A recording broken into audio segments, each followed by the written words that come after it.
Hey everyone, so this video is pretty much like an update slash vlog type thing. I'm going to explain to you guys what happened to my car, because I know quite a few of you saw that video of the rev limiting issue. So I'm just going to go over that and hopefully clear up some confusion. So what happened was I was doing a pull in second gear against an Evo, and once I got into third gear, I went wide open throttle, and I'd been doing wide open throttle in second and topped it out, and once I got into third gear, I felt like the car had no power, and I looked down at my tachometer, and it was just like rev limiting me at 4,000 RPMs. So obviously I knew something was wrong, and I just felt the sudden loss of power, which I knew wasn't right.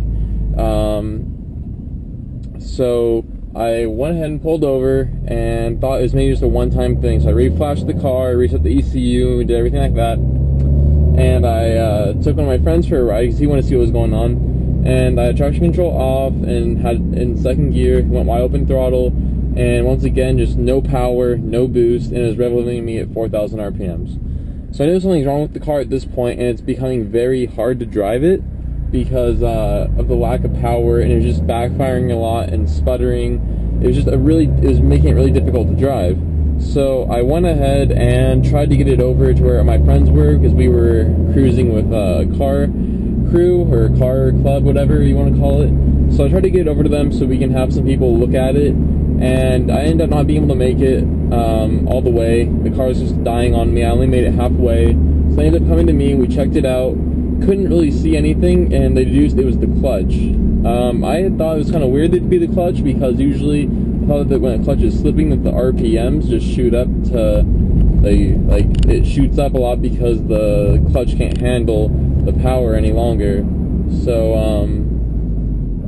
so I didn't really think that was valid, but I mean, whatever, I didn't know, so I thought it was the clutch and started researching them and driving it really conservatively, obviously.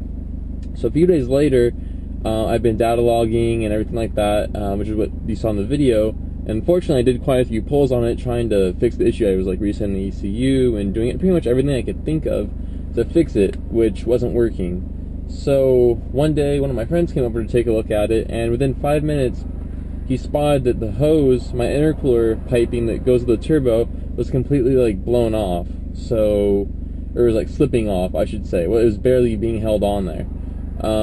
This was creating a really major boost leak, so we went ahead and took off the intercooler, put it back on, and the car seemed to be running fine. I was having some trouble hitting full boost, but it seemed to be alright, so I kind of figured it was fixed. The problem continued when a few days later I was driving the car, and it didn't happen again, but I feel like I'm not having full power, the car isn't pulling as strong, and I'm not boosting all the way. So I'm still a little concerned about it, and I'm able to get an appointment down at Cobb Tuning SoCal again this Tuesday, so I can go ahead and get it checked out. That's why I'm driving the car so conservatively now, because I'm not sure if there's anything wrong with it or if it's me being psychological. Because the problem I'm having is when the issue had first happened, I was burning a ton of oil, which, mind you, I wasn't burning a drop of oil ever since I installed my Crawford air oil separator, but I started burning a ton of it. And I did an oil change after I fixed the problem, or thought I fixed the problem, because that was what my tuner advised, because they said that some contaminants could have went through the rings into the oil, which would have been bad news. So I went ahead and changed the oil, and I was driving the car very conservatively. Still, I wasn't really getting on it that much, and I had burnt quite a bit of oil.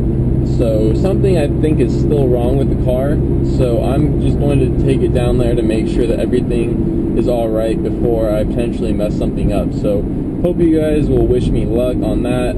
Like I said, other than that, the car's been great. It's the first hiccup, and hopefully it's nothing minor, or hopefully it's something major, I should say. So I'm really hoping that it's an easy fix, or that there's not even anything wrong at all, and maybe just like a line to the air oil separator came loose or something. Because of the Process West, I'm going to have to also get T-bolt clamps, because the clamps that come with it are just a joke, so I'm going to have to do that pretty soon.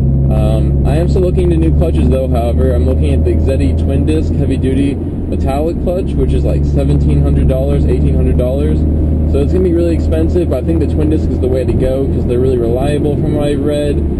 they feel good, and they can hold a lot of torque. So I would like to do that with a Cartboy short shifter to have the best kind of experience like that.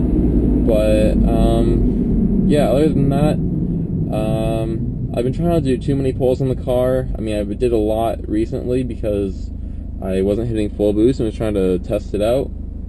So unfortunately I didn't have the GoPro with me, but yeah, like right now it's still 90 degrees out and it's 9:20 at night, so it's been kind of hard to have cool weather. But yeah, like I said, to me it's not worth it to do pulls on it when there could be something wrong and risk breaking something. So hopefully it's gonna be all fixable, like I said, and it'll be an easy fix. But yeah guys, other than that, nothing really new has happened with the car. I've done some vinyl installs and some cosmetic things, which I plan on making an updated cosmetic video, or just an updated car, I guess a whole car update pretty soon to show you guys what's all been done to it. But I keep getting more and more stuff for it, so it's kind of hard to keep up. But I have a few other goodies coming in the mail pretty soon, and yeah, that should kind of be done with the modding for a while until I start saving up for the build. So let me know if you guys have any questions about anything, or if you have any tips.